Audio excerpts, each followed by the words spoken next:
하겠습니다. 여호수아 10장 16절. 그 다섯 왕들이 도망하여 막게다의 굴에 숨었더니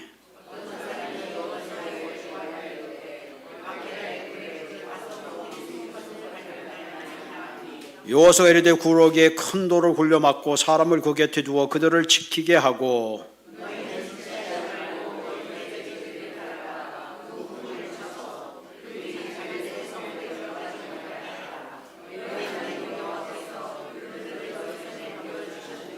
여호수아와 이스라엘 자손이 그들을 크게 사륙하여 괴멸하였고 그 남은 몇 사람은 견고한 성으로 들어간 고로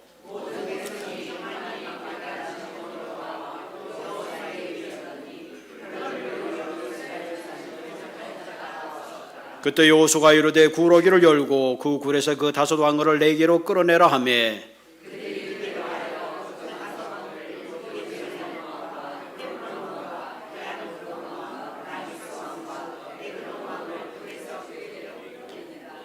그 왕들을 여호수아께로 끌어내며 여호수아가 이스라엘 모든 사람을 부르고 자기와 함께 갔던 주의대가 이르되 가까이 와서 이 왕들의 목을 발로 밟으라 하며 그들이 가까이 가서 그들의 목을 밟으매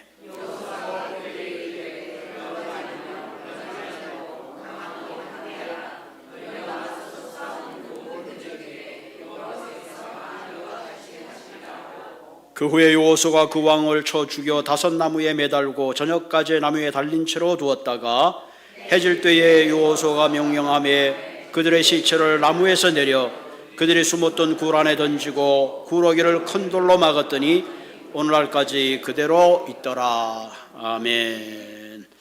우리 이 시간에 성가대 우리 찬양해 주시겠습니다.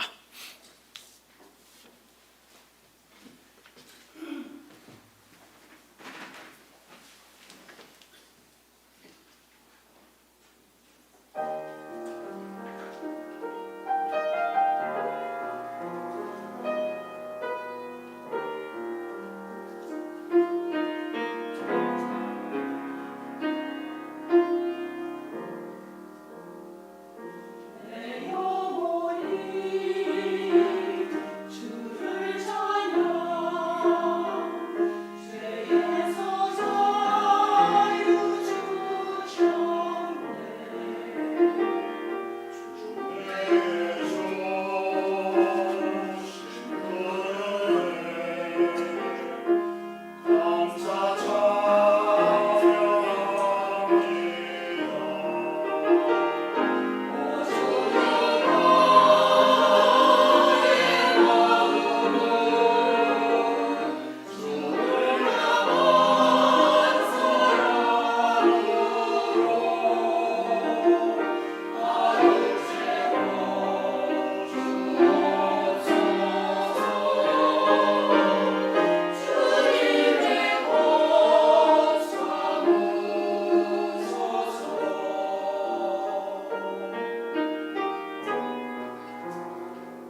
우리 성가대 은혜로운 찬양 감사합니다.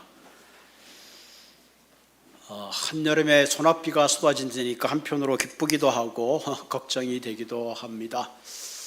하와이 같은 지금 마우이 같은 데 비가 확 쏟아지면 불씨들이 싹 꺼지니까 좋겠다는 그런 생각도 들고, 또 캐나다 지역도 좀 산불이 심해가지고 너무 날씨가 뜨거워서 이를 한번 비가 오는 것도 좋겠다 그런 생각이 또 들기도 합니다. 어쨌든 하나님께서 모든 것을 또 주관하시니까 어쨌든 우리의 삶에 큰 어려움 없기를 바랍니다. 우리가 계속해서 우리 여호수아의 가나안 정복에 대한 이야기를 나눕니다. 사실 이 이야기는 단순한 전쟁의 이야기라기보다는 하나님이 그분의 약속을 어떻게 이루어 가시는가 하는 하나님의 그 섬세한 그 성취하심을 우리가 보게 되죠. 하나님의 약속은 반드시 이루어지는 그런 모습을 우리가 보게 되죠. 인류가 범죄할 때에 하나님께서 그 인류를 구원하시기 위해서 그분의 독생자를 보내주시고, 또 그 독생자가 죽으시고 부활하셔서 다시 오마 우리에게 약속해 주셨듯이 그 하나님의 약속은 또 오늘 이 시대를 살아가는 우리에게 다시 오마 하시는 그 약속의 재림을 기다리게 하는 확신을 줍니다.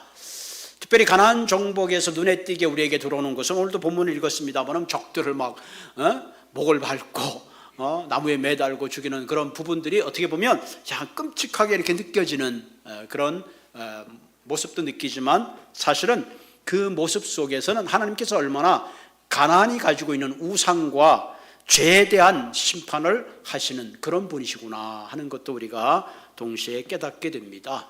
헤벨이라는 히브리 말의 이 말은, 전멸한다는 이 말은 완전한 승리를 위해서 저걸 전멸하는 거죠. 무엇으로부터 승리입니까? 죄와 악으로부터 승리입니다. 그러면서 하나님을 떠난 우상을 섬기는 그 어리석음을 하나님께서 어떻게 심판하시는가 하는 경고의 메시지를 담고 있습니다. 동시에 우리가 이 본문을 통해서 다시 한번 생각해야 되는 것은, 우리의 삶 속에 있는 죄의 문제들을, 죄의 뿌리들을 어떻게 다뤄야 하는가 하는 그런 영적인 생각도 동시에 하게 되죠. 최근에 여러분들이 뉴스를 통해서 마우이 산불을 통해서 우리가 한꺼번에 그 잿더미가 된 그 집을 돌아보는 그 뉴스의 현상을 보면서 참 마음이 아팠습니다. 마우이 경찰의 국장인 존 펠티어가 17일, 그러니까 3일 전 얘기네요, 산불 사망자가 어린이를 포함해서 111명이라고 그럽니다. 그리고 아직도 산불 현장 수색이 마치지 않아서 아마 사망자는 더 늘어갈 것이다. 또 하와이 조지 그린 주지사는 말하기를, 아직도 생사를 알 수 없는 미확인 주민이 여전히 1000명이 넘는다고 밝힌 걸로 봐서 앞으로도 사상자와 더 많은 어려움을 겪는 사람이 나오리라 생각이 되어져요. 아마 하와이 역사상, 아니면 미국 역사상 105년 만에 최악의 산불이라 그러죠. 특별히 이 산불 지역이 라하이나라고 주로 이제 상가 지역, 주택 지역이 밀접되어 있는데, 거기에 2200여 채가 파괴가 됐다니, 여러분 생각해 보세요. 2200여 채면 한 도시가 통째로 그냥 잿더미가 된 어마어마한 그런 거죠. 80% 이상이 그 가운데 주거용 시설이라고 생각해 보면, 60년 여러분 집 한 채 사느라고 얼마나 고생했어요. 그것이 한순간에 날아갔다고 생각하면 그 절망감은 이루 말로 표현할 수가 없습니다. 그런데 아직도 불이 난 다음에 가장 위험한 것은 불이 타고 남은 불씨가 여전히 존재한다는 거예요. 그래서 그 잔해들을 뒤집어가면서 그 불씨들을 스스로 제거하지 않으면 그 불씨가 또 언제 또 일어날지 알 수가 없는 겁니다. 그래서 불이 나고 나면 불씨가 굉장히 조심스럽죠. 그 불씨를 완전히 제거해야지만이 비로소 진화 작업이 끝났다, 그렇게 우리가 선언포할 수가 있습니다.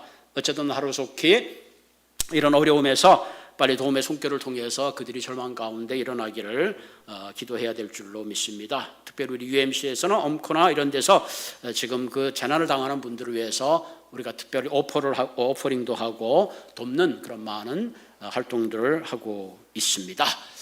불이 났을 때에 불씨가 꺼지기까지 완전히 불이 꺼지지 않은 것처럼, 오늘 여호수아의 전쟁에서도 보면 이 여호수아의 가나안의 그 5 왕들의 연합군을 완전히 승리하기 위해서는 그 5 왕이 완전히 다시는 전쟁을 일어나지 못하죠. 전쟁을 일으키지 못하도록 완전한 승리가 되기까지는 아직도 완전한 승리라고 할 수가 없죠.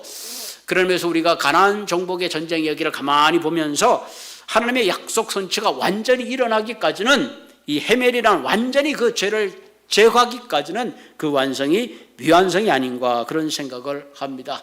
그러면서 동시에 우리가 이 땅을 살아가면서 하나님께서 우리의 죄를 사해 주셨지만 여전히 우리의 삶 속에 일어나는 죄의 뿌리를 우리는 단호하게 처리하지 않고 거기에 마침표를 붙이지 않고는 결코 이 땅을 우리가 승리로 살아갈 수 없겠다, 그런 생각을 합니다.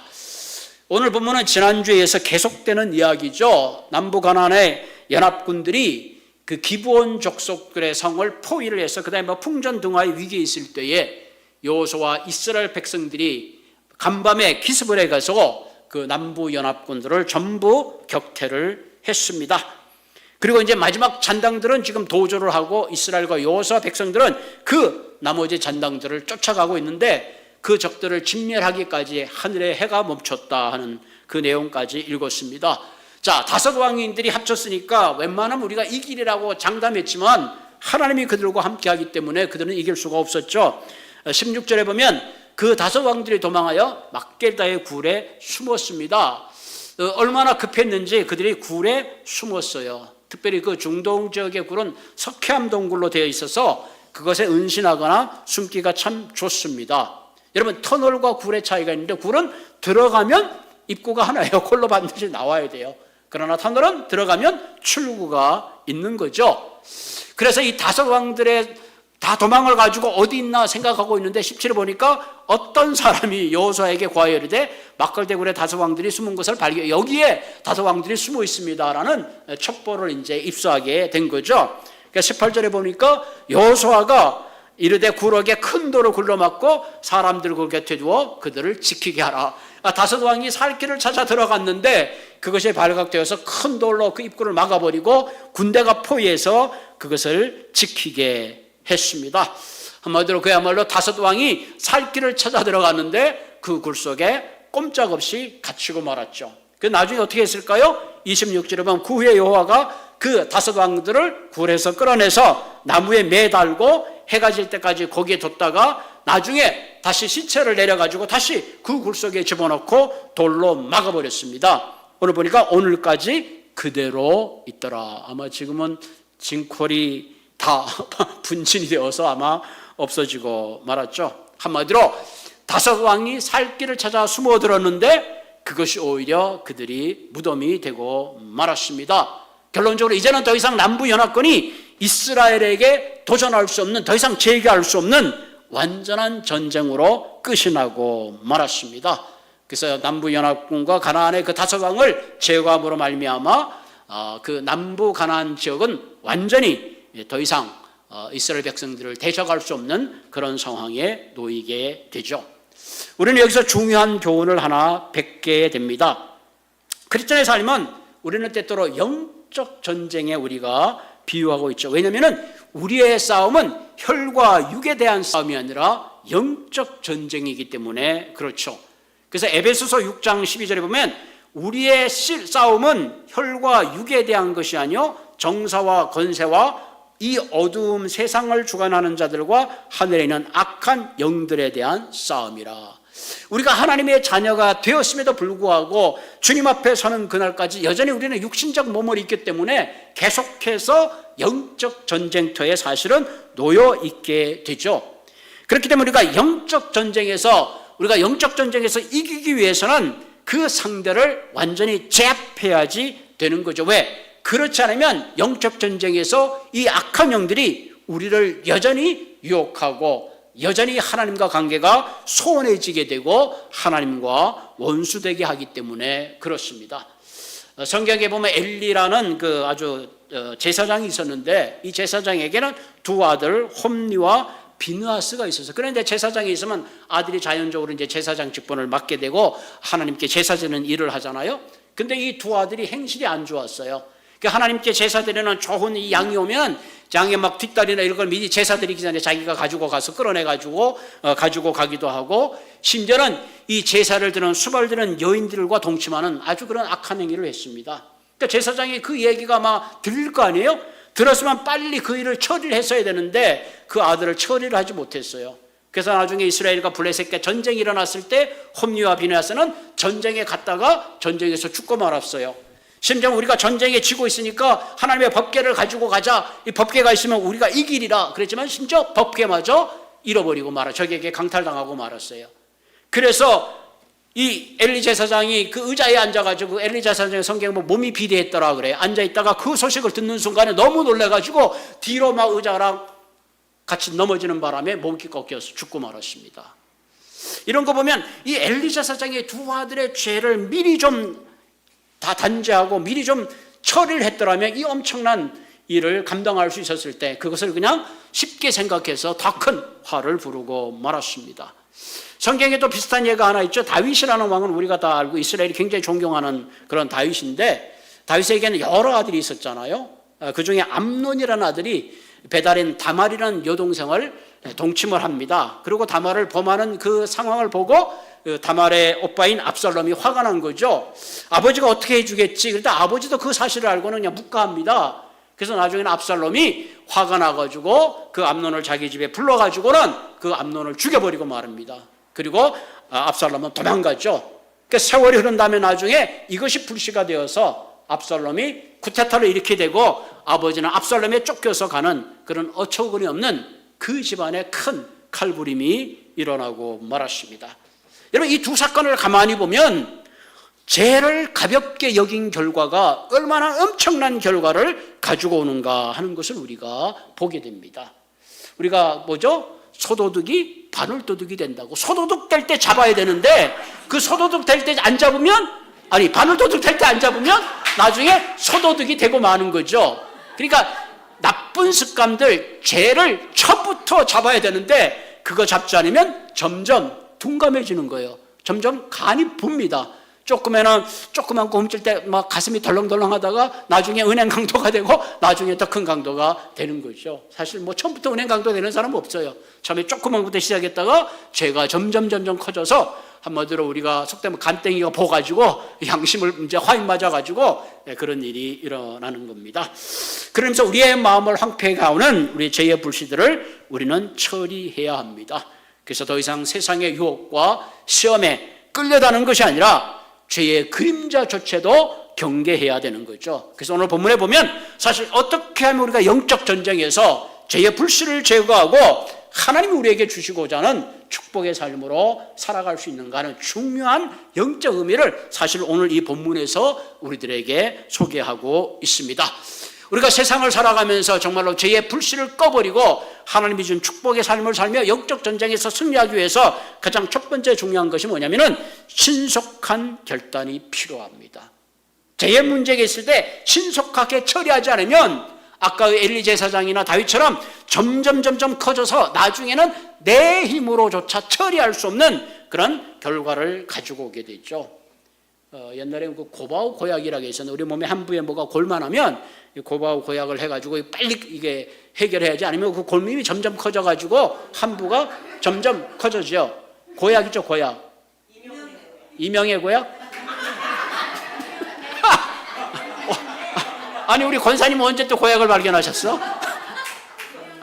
어쨌든 그 고약을 빨리 봐야지 한 부가 해결되는데 그거 놔주면 나중에 아주 골치 아프게 되는 거죠. 도려내야 됩니다. 왜? 건강한 몸을 살리기 위해서 그런 거죠.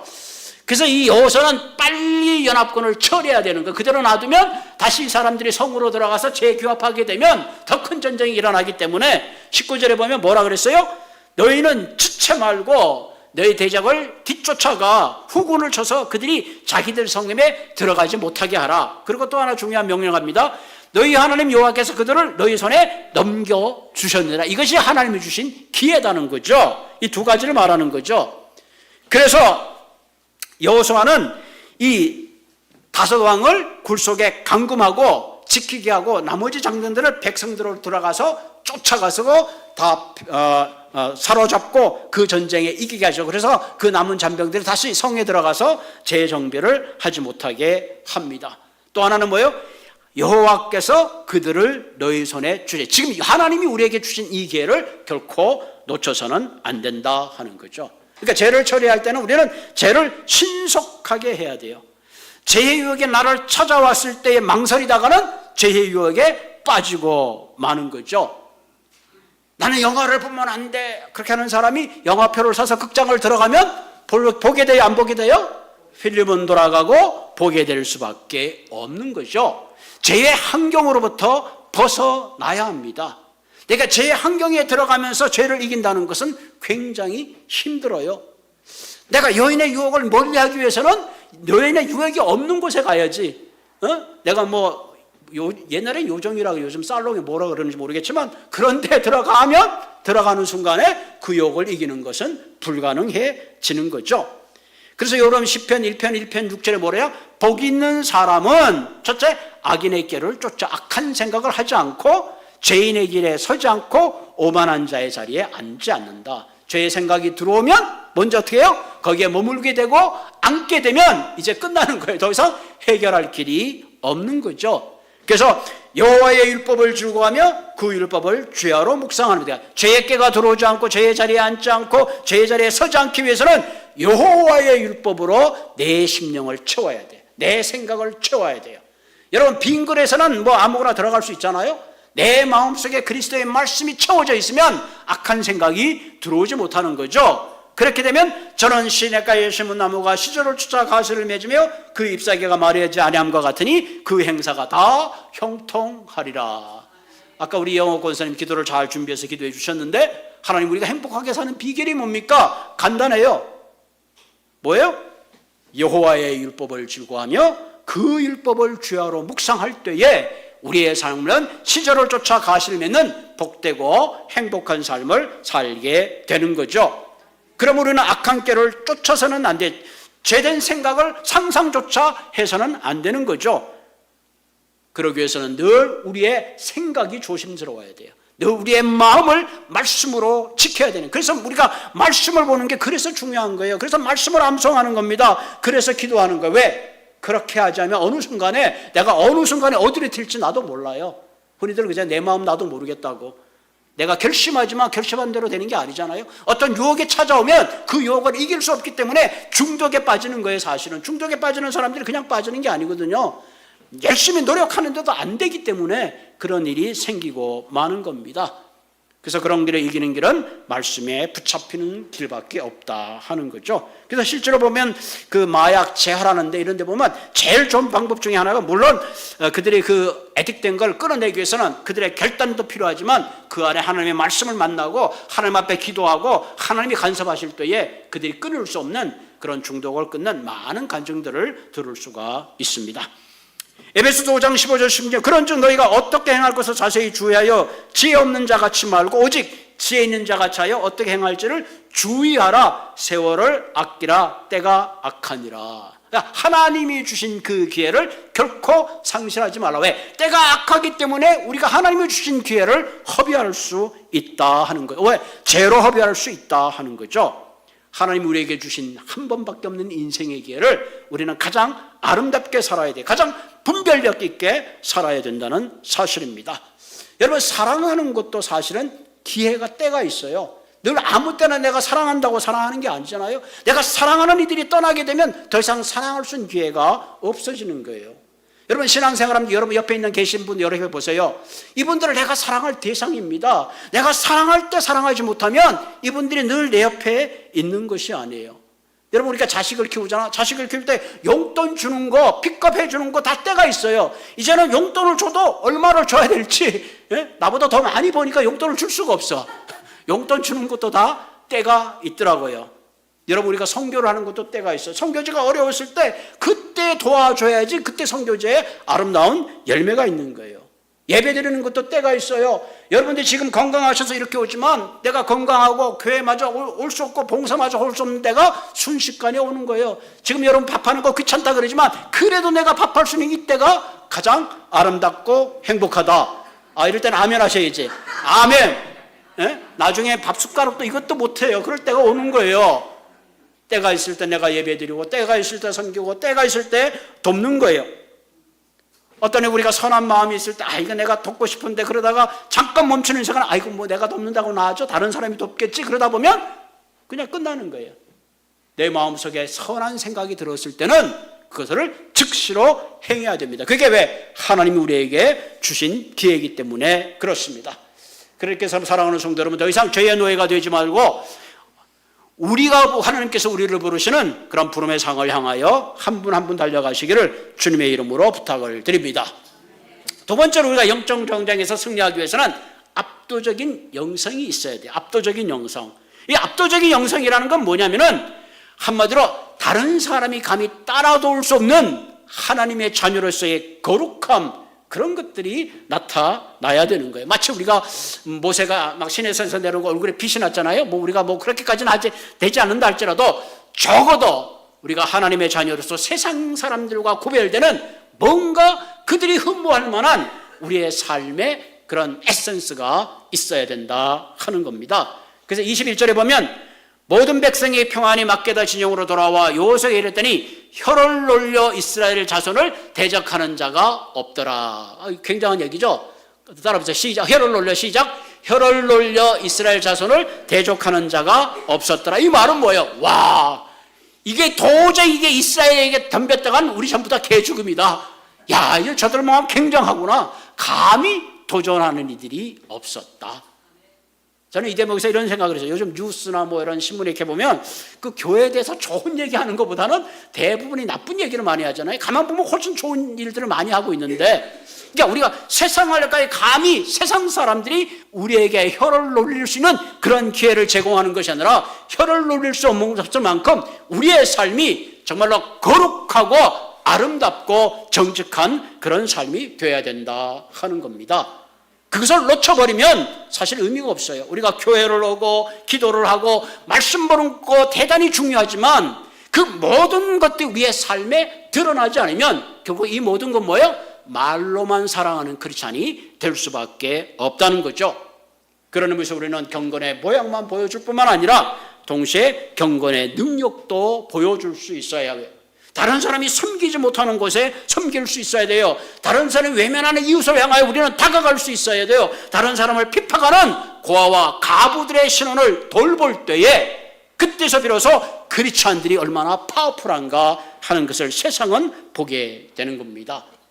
초대교회 신도들은 사실은 큰 어떤 숫자적으로 봐서 굉장히 열악했습니다. 그러나 그들은 삶을 나누는 공동체였어요. 그래서 사도행전 2장 46절에 뭐라 그러냐면 날마다 마음을 같이하여 성전에 모이기를 힘쓰고 집에서 떡을 떼며 기쁨과 순전한 마음으로 음식을 먹고 하나님을 찬미하며 또 온 백성에게 칭송을 받으니 주께서 구원받는 사람들을 날마다 더하시니라. 여러분, 온 백성에게 뭘 받았다요? 칭찬을 받았다는 거. 온 백성에게 칭찬을 받았다. 저는 이 부분을 가만히 보면서 온 백성은 고사하고 우리끼리라도 칭찬받아야 돼. 우리끼리 저 집사님, 저 권사님, 저 장로님 내가 본받아야 될 모델이다. 이런 것들이 우리 안에 일어났을 때 가정에서 칭찬받는 남편이 칭찬받는 아내가 세상에 나가도 칭찬받는 거예요. 가정에서 칭찬받는 자녀들이 세상에 가서도 칭찬받는 거예요. 그때 교회가 칭찬받는 교회가 되게 되면 교회 중에 많은 공동체들이 야, 저들은 굉장한 분이구나, 굉장한 사람들이야. 야, 우리도 한번 교회에 나가면 저렇게 행복한 가정이 되겠지. 이런 꿈을 심어줘야 되는데 교회는 성경책을 맨날 들고 다니는데 맨날 들려오는 소리는 막 죽여라 살려라 그러면 야, 교회 가면 우리도 저렇게 되겠구나. 안 오는 거예요. 제가 극단적으로 그렇게 말을 했지만 오늘 이 시대를 살아가는 교회의 경건성을 잃어버리기 때문에 세상의 가십거리가 되고 많은 크리스찬들이 힘을 잃어버리는 가장 중요한 원인입니다. 사도행전 4장 이하에 보면 베드로와 요한이 말씀을 전하다 옥에 갇혔어요. 심지어는 그냥 옥에 갇히기 보면 유대인 간원들이 그들을 그들을 책을 잡기 위해서 그들이 무슨 나쁜 짓을 한 걸 위해서 이렇게 잡아갔는데 저 사람들이 무슨 나쁜 짓을 했죠? 아무도 말하는 사람이 없어요. 그래서 책을 잡지 못해서 그대로 풀어줬더라. 그런 얘기가 있어요. 이 얘기는 뭐야? 먼지를 털었는데 먼지가 안 나온 거예요. 초대교회에 그들이 힘이 있었던 세 가지 원천이 있었는데 첫째는 그들은 기도의 능력이 있었습니다. 기도하는 개인이 있었고 기도하는 교회가 있었고 기도하는 공동체가 있었습니다. 우리가 기도할 때에 우리는 최고의 인생의 전성기를 갖게 됩니다. 아멘. 어떤 분이 목사님 이제 늙어가지고 내가 기도할 때 그 늙음을 넘어서는 인생의 절정기가 찾아올 줄로 믿습니다. 그래서 우리가 9월부터 토요 새벽 기도를 아침 6시에 해요. 조금 일찍 일어나면 건강에도 좋아요. 우리 토요 새벽 기도는 우리 옥수나두기의 큰 자랑이었는데 다시 한번 많이들 나오시기를 바랍니다. 할렐루야. 두 번째는 그들에게 성령의 능력이 함께 있어요. 성령의 능력이. 소데반이 예수를 믿다가 돌에 맞았어요. 여러분 생각해서요. 내가 예수 믿다가 누구 돌을 때린다고 생각해 보세요. 하나님을 원망하지. 하나님 이게 무슨 이런 날벼락이 어디 있어요. 돌 던지는 사람들이 지옥에 나가라고 그러고 막 난리를 쳤을 거 아니에요. 근데 스데반이 돌을 봤는데 성경에 보면 그 모습이 천사와 같았다. 그래서 하늘을 우러러 저들의 죄를 사해달라는 거, 이게 불가능하잖아요. 어떻게 이것이 가능해요? 그때 그 옆에 누가 있었는지 사울이 있어서 사울이 그 모습을 보고 굉장히 충격받았잖아요. 나중에 사울이 회심해서 하는 말이 뭐예요? 나는 세상에 빚진 자라. 자기도 스데반에게 돌을 던졌던 그런 사람이거든요. 그것을 생각할 때 그들에게는 성령의 능력이 있었기 때문에 세상이 감당할 수 없는 그러한 용서와 간용이 있었다는 사실입니다. 세 번째는 그들의 삶은 고난을 넘어서는 삶이었어요. 그들은 고난, 예수 그리스도에 당하는 어람, 내가 누구를 사랑했기 때문에 당하는 고난을 값지게 생각을 했습니다. 여러분 오늘 이 시대는 내가 예수 믿는다고 막 감옥에 끌려가고 예수 믿는다고 핍박받나요? 내가 하고 싶은 대로 하고 얼마든지 하잖아요. 내 지구 어느 반대편이나 지금 어떤 곳에서는요 예수 믿는 것에 잡혀가기도 하고 예수 믿는 것 때문에 얼마나 힘드는 그런 곳이 있다면 하나님께서 내게 이런 복음의 자유를 주었고 많은 섬김의 자유를 줬고 봉사의 자유를 줬는데 여러분 이런 기회를 놓치지 마시기 바랍니다. 아멘. 될 수 있는 대로 내가 섬기고 봉사하고 사랑함으로 하나님의 그 삶의 가장 능력, 파워를 보여주는 한 분 한 분 되시기를 바랍니다. 세 번째 마지막으로는 승리를 선포했어요. 승리를 선포해야 대단히 중요하죠. 24절에 보면 그 왕들을 여호수아에게로 끌어내매 여호수아가 이스라엘 모든 백성을 부르고 자기와 함께 갔던 지휘관들이 있는데 가까이 와서 이 왕들의 목을 발로 밟으라 하며 그들이 가까이서 그들의 목을 밟았다. 고대 전쟁, 중동 전쟁에서는 적장을 취하게 되면 그 지휘관이 그 목을 밟았어요. 그래서 온 백성에게 야 우리가 이제 이겼다. 더 이상 이들은 일어나지 못한다 하는 거죠. 선포하는 거죠. 26절 27절에 보면 가나안의 다섯 왕을 나무에 매달고 나중에 그들이 숨었던 동굴의 입구에 막음으로 두 번 다시 나오게 못하겠다. 두 번 다시 나오지 못하겠죠. 그들이 그 가운데 그대로 오늘날까지 그대로 있더라. 영원히 죽었더라. 이런 표현을 쓰게 됩니다. 저는 이 표현에서 이렇게 보면 똑같은 어떤 그 이미지가 생각이 나잖아요. 예수님이 이 땅에 오셨는데 로마 병정들이 유대인들이 예수님을 돌아가시게 십자가에 못 박고 어떻게 굴에다 집어넣고 나무에 그 돌을 막아가지고 군사를 지키겠죠. 오늘날 그대로 있었더라. 아니죠. 그대로 어떻게 됐어요? 다시 주님께서는 부활하시고 그 돌을 열고 나오셔서 하늘로 승천하셨죠. 굉장히 이게 영적 좀 이렇게 그림자가 있습니다. 우리가 믿는 예수님은 이미 사단의 권세를, 죽음의 권세를 이기시고 부활하시고 승천하셔 우리 가운데 성령 가운데 오시는 거죠. 그러니까 이미 우리는 뭐예요? 전쟁에서 이긴 승리의 삶을 살고 있는 거예요. 다시 말하면 노르만디 작전을 통해서 유럽의 군대들이 다 이겼는데 독일군이 물러갔는데도 불구하고 빨치산이 있죠. 우리 한국이 6.25 전쟁이면 지리산 빨치산 책에 보면 빨치산이 있잖아. 빨치산. 근데 이미 6.25는 끝났고 전쟁은 이겼는데도 빨치산이 존재하듯이 우리가 이미 전쟁에 승리한 거예요. 악한 영은 하나님께서 이미 죽음의 영을 가지고 가셨어요. 우리에게 이미 승리를 주신 거예요. 그렇기 때문에 우리의 삶 속에 찾아오는 어떤 유혹이나 어려움 이런 가운데 있을 때 우리는 이미 승리했다. 승리를 선언하고 도전할 수 있어야 합니다. 성경에 보면 그러세요. 여인의 후손이 사단의 머리를 상하게 한다. 너는 여인의 발꿈치를 상하게 하지만 너희의 머리를 상하게 한다. 창세기에 나오잖아요. 그러므로 우리 크리스찬의 삶은 이미 승리한 삶이다. 뭐요? 죽음을 넘어선 삶이잖아요. 인간이 가장 두려워하는 게 죽는 거 아니에요, 여러분? 죽는 거 아니에요. 죽는 게 제일 두려운 거예요. 그런데 죽음이 두렵지 않으면 두려울 게 아무것도 없는 거거든요. 그런 의미에서 우리 모두는 영적 전쟁에서 이미 승리했노라. 승리를 선포하고 악한 영과의 전쟁에서 늘 승리하시는 여러분이 되기를 주님의 이름으로 부탁을 드립니다.